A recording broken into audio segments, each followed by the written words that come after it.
Hey, it's Jim McCarthy, JimMcCarthyVoiceovers.com. Another episode of Ask JMVO. Hashtag Ask JMVO. If you have a question for me, use the hashtag or just hit me up directly. I've been getting a lot of questions lately from people getting into the business about how do they go about getting clients. There's so many different debates going on. I'm a fan of the notion that there's 1,000 ways to skin a cat.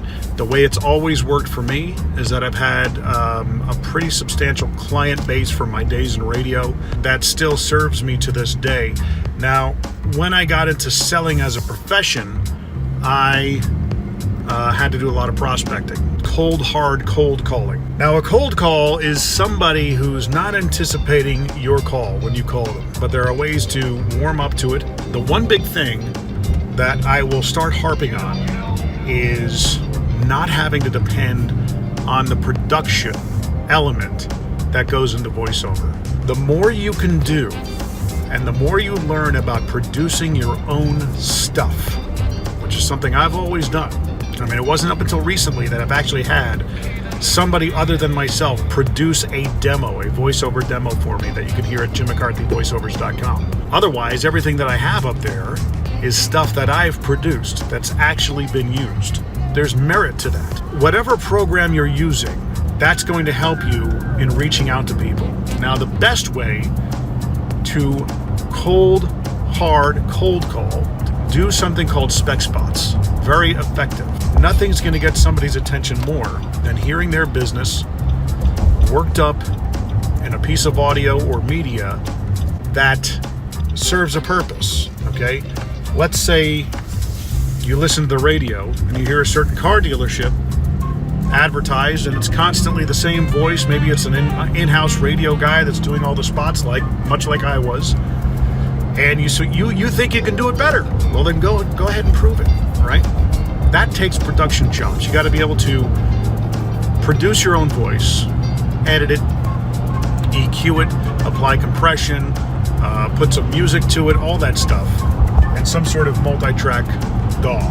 That's one very effective way to get in front of a potential client and warm them up, because you're coming at them with immediate value. You are literally saying, hey, I heard your ad on the radio, which, by the way, should be your subject line. I've been hearing your ad on the radio on this radio station. I think it sounds good, but I keep on hearing the same voice. I'm a voiceover talent, professional voiceover talent. I would love to possibly entertain the notion of me being a voice for your brand, your dealership, your business. Take a listen to what I've produced already attached. Hit them up on email. Make a video out of it. You can actually take video with your phone and align it with the edited portions of whatever it is that you're building.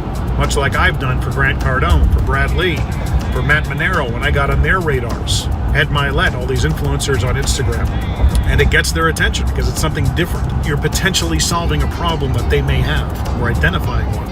You've got a prospect field on any given radio station every single day. I had a gentleman reach out to me that, he was wondering how to go about getting clients, and his specialty is Spanish language voiceovers. I said, buddy, you came here from Venezuela, the world's your oyster, listen to Spanish radio. There's your prospecting field. At least 3 to 4 times an hour, they're playing you a bunch of different people who currently already advertise and may need your services. You never know. Another way to do it to get clients, next time you're on hold, when you call a company, listen to what they have playing on hold. If they have a radio station, and if they obviously took somebody, Nancy at the front desk in the office who did the recording for them, or they have nothing at all, solve that problem for them. Who do I need to talk to address the situation that you'll have on hold? I'm a voiceover talent and a production. I produce these things for a living. I would love to have a shot at making it sound really good for you. Not that it sounds bad, but I think I could really kind of take it up a couple of notches. Who do I need to talk to about that? That might be me, or they'll put you in touch with the person who handles that kind of thing. Those are two very effective prospecting fields that you could use to get beyond the cold call. Because anytime that you add value when you're reaching out to somebody and you're bringing something to them, it's no longer a cold call, Same thing with follow-up. Every time you follow up, what's your reason for following up? Not beyond, hey, I just want to touch base, or hey, I want to follow up.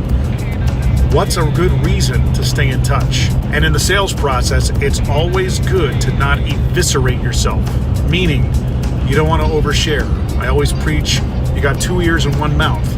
Listen more than you talk. Because later, for the follow-up, if you can't get a next mini commitment based on another meeting or whatever, you can take the information that you know to use as follow-up fodder and come back to them with that value in your hands. Hey, just wanted to let you know, I forgot to mention this in our conversation from last week. That adds value to the conversation. With that being said, learn your production chops. Start really getting into producing your own stuff, because that's going to help you with your prospecting. Listen to the radio. It's an active prospecting field at any given time. Pay attention when you're on hold with a company. And don't be afraid to ask the questions, because one thing that I've really been preaching and harping on lately is the question that you don't ask, the answer is always going to be no. Figure out a clever way to ask that question. And it's not even all that clever. It's to say, hey, just out of curiosity, who do I need to talk to about who handles your messaging on hold? It has a tone of, I want to help. Who do I need to talk to? I think I could really help you in this area. Thank you for watching. If you have any questions, please ask. JimMcCarthyVoiceovers.com, or use the hashtag AskJMVO.